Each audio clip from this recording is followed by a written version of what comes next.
Hi friends, welcome back to 5 star rating kitchen. ఇవాళ వీడియోలో ఒక చుక్క నూనె లేకుండా తోటకూర పల్లీలతో ఇలా హెల్తీగా చేసి పెట్టండి. ముందుగా దీనికోసం నేను ఇక్కడ పొయ్యి మీద ఒక ప్యాన్ పెట్టుకొని ఒక పిడికెడు వరకు పల్లీలు వేసుకుంటున్నాను. ఈ పల్లీల్ని దోరగా వేయించుకోండి. మీడియం ఫ్లేమ్ మీద పెట్టుకొని వేయించుకోవాలి. వేగిన తర్వాత వేగేయలేదో ఒకసారి చెక్ చేసుకోండి. వేగిన తర్వాత దీనిలో 2 స్పూన్ల వరకు నువ్వులు వేసుకోండి. నువ్వుల్లో కాల్షియం ఎక్కువగా ఉంటుంది. నువ్వులు వేసిన తర్వాత ఎక్కువసేపు వేయించకుండా 1 నిమిషం పాటు వేయించండి. నువ్వులు వేయగానే అవి మనకి చిట్పట్ అంటాయి. తర్వాత 1 స్పూన్ వరకు పుట్నాల పప్పు వేసుకోండి. ఇవి కూడా ఫ్రై చేసుకోండి. ఎక్కువసేపు వేయించడానికి మనకి మాడిపోతూ ఉంటాయి, చూసుకోండి. తర్వాత కొబ్బరి ఒక చిన్న ముక్క తీసుకొని వేసుకొని వాటిని కూడా వేయించుకొని స్టవ్ ఆఫ్ చేసేసుకోండి. కొబ్బరి ఎక్కువసేపు వేయకూడదు, 1 నిమిషం వేయించండి సరిపోతుంది. ఇప్పుడు ఇవి వేగిన తర్వాత ఒక ప్లేట్లోకి తీసుకొని వీటిని అన్నింటినీ కూడా పూర్తిగా చల్లారనివ్వండి. ఇప్పుడు పక్కన పెట్టేసుకోండి. ఒక కట్ట తోటకూర తీసుకున్నాను. చివర్లు కట్ చేసుకొని నీళ్ళల్లో వేసుకొని ఒక 2-3 సార్లు మట్టిపోయే వరకు కడిగేసుకొని ఆ తర్వాత కట్ చేసుకోవాలి తోటకూర ఎప్పుడైనా కానీ. ఇప్పుడు దీన్ని ముందు రెడీ చేసుకొని పొయ్యి మీద ఒక కడాయి పెట్టుకోండి. దానిలో 1 స్పూన్ వరకు నేను ఇక్కడ వెన్నపూస తీసుకుంటున్నాను. ఈ వెన్నపూస ప్లేస్లో కావాలనుకుంటే ఆయిల్ అయినా తీసుకోవచ్చు. ఇక్కడ నేను ఆయిల్ లేకుండా చేసుకుంటున్నాను కాబట్టి వెన్నపూస తీసుకున్నాను. ఇప్పుడు ఒకసారి కలుపుకొని దీనిలో వెల్లుల్లిపాయలు ఒక 10 వరకు సన్నగా కట్ చేసుకొని వేసుకోండి. వెల్లుల్లిపాయలు ఎంత వేసుకుంటే అంత టేస్ట్, ఇంకా ఆరోగ్యానికి కూడా వెల్లుల్లిపాయ వేయడం వల్ల మంచిది కదా, అందుకు వెల్లుల్లిపాయలు ఎక్కువ వేసుకోండి. ఒకసారి బాగా కలిపేసుకొని దీనిలో 1/2 స్పూను పచ్చిశనగపప్పు, 1/2 స్పూన్ వరకు మినప్పప్పు వేసుకోవాలి. 1 స్పూన్ ఆవాలు, 1 స్పూన్ వరకు జీలకర్ర వేసుకోండి. జీలకర్ర, ఎల్లుల్లిపాయలు ఈ 2 మాత్రం ఎక్కువ వేసుకోండి. అప్పుడే మనకి టేస్ట్ చాలా బాగా వస్తుంది. ఇప్పుడు ఒకసారి బాగా కలిపేసుకోండి. ఇక్కడ వెన్నపూస వేసాం కాబట్టి అడుగు పడుతూ ఉంటుంది, కలుపుకుంటూ ఉండండి. తర్వాత దీనిలో ఒక కొమ్మ కరివేపాకు, ఒక రెమ్మ వేసుకొని 3 ఎండుమిరపకాయలని ముక్కల కింద కట్ చేసి వేసేసుకోండి. ఇప్పుడు వీటినన్నింటినీ మళ్ళీ ఒకసారి బాగా కలిపేసుకొని పెద్ద సైజు ఒక 2 ఉల్లిపాయలు తీసుకోండి. ఉల్లిపాయలు తీసుకొని చిన్న చిన్న ముక్కల కింద కట్ చేసుకొని వేసుకోండి. ఉల్లిపాయలు వేసిన తర్వాత కలుపుకోవాలి.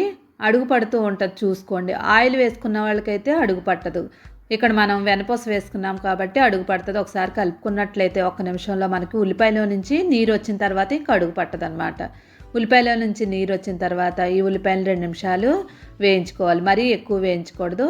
ఇలా వేయించిన తర్వాత దీనిలో తోటకూర కట్ చేసి ఉంచుకున్నాం కదా, దాన్ని వేసేసుకోండి.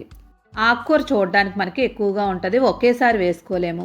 ముందు కొంచెం వేసుకోండి. వేసుకొని ఒకసారి బాగా కలుపుకున్నట్లయితే కొంచెం లోపలికి వెళ్ళిపోద్ది ఆకుకూర అనేది. లోపలికి వెళ్ళిపోయిన తర్వాత మిగిలిన ఆకుకూర వేసుకోండి.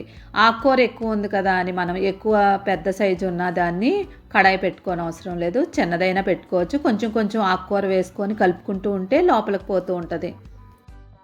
ఇప్పుడు ఇదంతా కూడా ఒక 5 నిమిషాల పాటు మూత పెట్టకుండా వేగనివ్వండి. 1/2 స్పూన్ పసుపు వేసుకొని మొత్తం అంతా వేయించేసుకోండి. అస్సలు మూత పెట్టకూడదు. ఆకుకూరకి ఎప్పుడైనా మూత పెట్టినట్లయితే రంగు మారిపోద్ది.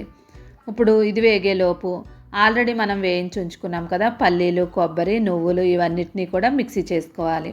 మిక్సీ చేసిన తర్వాత మెత్తగా కాకుండా బరకగా ఉండేలాగా మిక్సీ చేసుకోండి.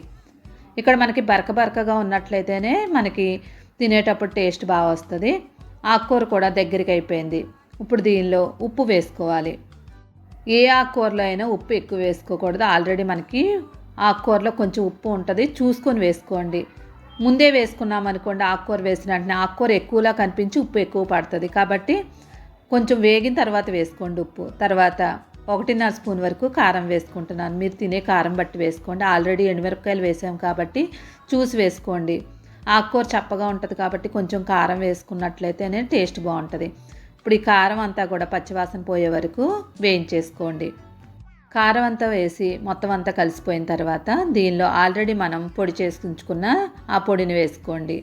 ఇప్పుడు ఇదంతా కూడా మొత్తం అంతా బాగా కలిసేలాగా కలిపేసుకోండి. అయితే ఈ పొడి వేసిన తర్వాత మొత్తం అంతా కలిసిపోయిన తర్వాత స్టవ్ ఆఫ్ చేసేసుకోవాలి. ఎక్కువసేపు వేయించకూడదు. ఇక్కడ మనం కొబ్బరి వేసుకున్నాం కదా, ఎక్కువసేపు వేయించుకున్నట్లయితే కొబ్బరి అంతా కూడా మనకి నూనె వాసన వస్తుంది. మొత్తం అంతా కలిసిపోయిన తర్వాత ఇప్పుడు స్టవ్ ఆఫ్ చేసుకొని పక్కకు తీసేసుకోండి. చాలాసార్లు తోటకూర ఫ్రై చేసి ఉంటారు, కానీ ఇలా చేసి ఉండరు. నువ్వులు, పల్లీలు ఈ 2 కూడా ఆరోగ్యానికి మంచిది. ఇంకా మనం నూనె కూడా వాడలేదు, ఓన్లీ బటర్తోనే మనం తయారు చేసుకున్నాము.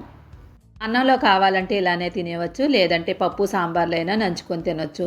వద్దనకుండా పిల్లలు కూడా చాలా ఇష్టంగా తింటారు. ఇలా చేసి పెట్టండి. వీడియో నచ్చితే లైక్ చేసి ఛానల్ సపోర్ట్ చేయండి. ఇలాంటి మరిన్ని వీడియోల కోసం 5 స్టార్ రేటింగ్ కిచెన్ని సబ్స్క్రైబ్ చేసుకోండి. Thank you for watching 5 star rating kitchen.